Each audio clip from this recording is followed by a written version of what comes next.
नागपंचमी हा श्रावण महिन्यातील एक सण आहे.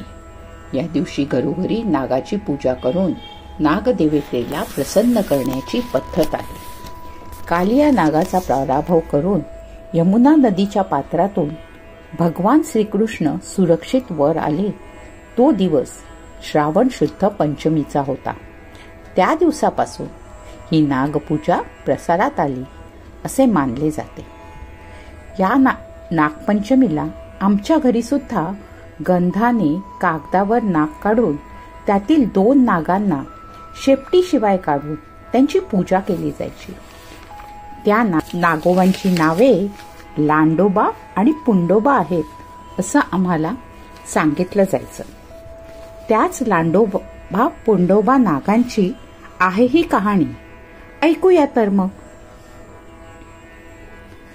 ऐका नागोबा देवा तुमची कहाणी.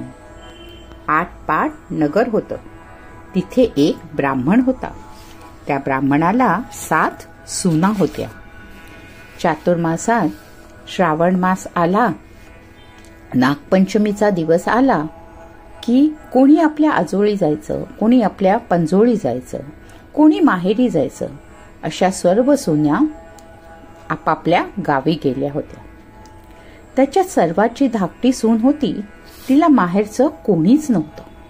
त्याच्यामुळे ती जरा दुःखी कष्टी झाली होती व मनात माझा सर्व संबंधी नागोबा देव आहे असं समजून ती नागोबाची प्रार्थना करू लागली आणि म्हणाली, नागोबा देव मला माहेराहून घ्यायला येईल. इतक्यात काय झालं, शेष भगवानास तिची दया आली. त्यांनी ब्राह्मणाचा वेश घेतला व त्या मुलीला ते घेऊन जाण्यासाठी आले. ब्राह्मण विचारात पडला, अरे इतके दिवस कुठे लपून राहिला होतात आणि आताच कुठून आलात? पुढे त्यांनी त्या मुलीला विचारले तेव्हा तिने त्यांना सांगितले, हा माझा मामा आहे. मग त्यांच्यासोबत ब्राह्मणाने तिची रवानगी केली. त्या वेशधारी मामाने तिला आपल्या वारुळात नेले. तिला खरी हकीकत सांगितली आणि आपल्या फण्यावर बसवून आपल्या बायका मुलांना ताकीद दिली की हिला कोणी चावू नका.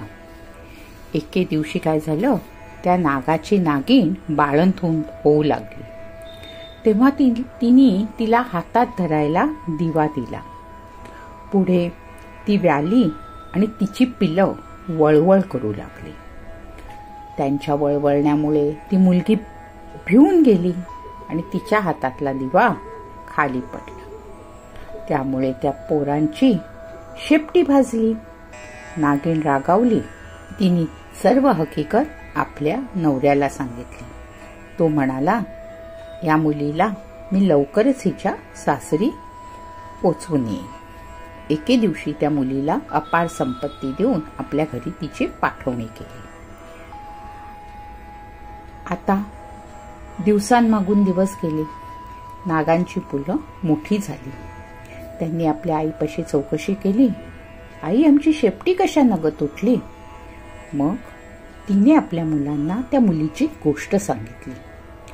त्यांना त्या मुलीचा खूप राग आला आणि त्यांनी ठरवलं की हिचा सूड घ्यायचा आणि तिचा सूड घेण्यासाठी ते तिच्या घरी आले. तो दिवस नागपंचमीचा होता. तिने आपल्या भावांची पुष्कळ वेळ वाट पाहिली.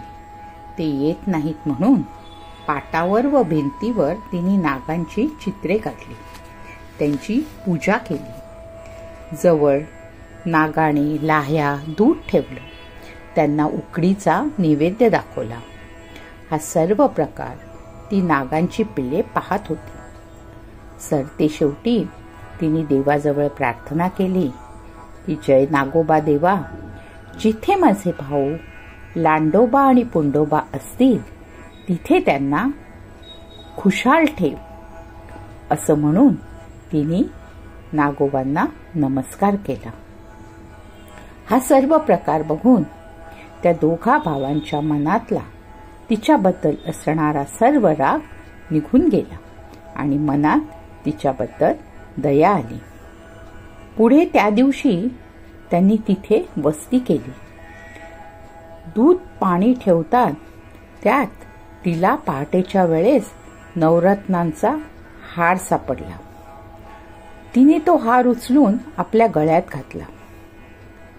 तर जसा तिला नागोबा प्रसन्न झाला तसा तुम्हा आम्हा सर्वांना हो.